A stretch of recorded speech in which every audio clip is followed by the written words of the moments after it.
Hey everyone, it's Calvin from the Car Tune Company in New Zealand. I do a couple, quite a few 1UZs, as many people know. And as part of my wiring instructions and diagrams, I thought I might add a couple of little videos, just some pointers as we go along, just to help you guys out. Now, this is a 170 series Crown, so normal numbers. 89661 3A590. That's a real common computer that we see. And on this one, this little loom came with 89661 3F170.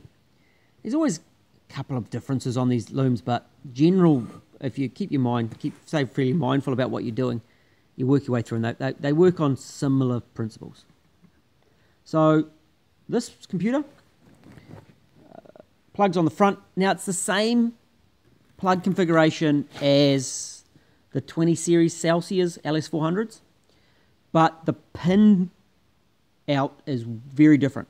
So they'll plug in, they won't have a check light, they'll still power up, so the main relay and the power circuit still power up, but they just won't work. So people get caught out there. So it's important to check you've got the right bits to go with it. And the other one that's really, really important with these is you get the right airflow meter. So this one runs a later model airflow meter like a 3UZ, and the wiring is actually very similar to a 3UZ, so but different computer to the 3UZ. Now this one's got 4 plugs that go to the engine loom. It's a good way of spotting it. So I'll have 4 plugs, and it has 2 plugs to the dash loom. So that's your body plugs or your dash plugs. Okay. Now the bit that's really interesting is this little blue plug. Now, on your engine loom, often this blue plug gets unplugged and left with the car, and it contains a whole heap of earths, and it's important that they do get grounded nicely. So if you don't have this plug, you'll see the plug on the other side. There's a heap of brown wires going to it, and this yellow and this red wire that have been taped up. Just cut the plug off, ground the whole lot of them, and that is going to make your life much easier if you have that little trick.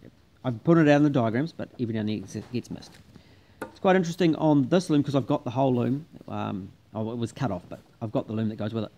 Those 2 little wires there are the output into here for the sub-oxygen sensors. So those 2 aren't that important, and if you're going to run the sub-oxygen sensors, then you'll need to wire them in this loom. Toyota's pretty good because most earths are brown. Okay, so those are the ones they come from the computer.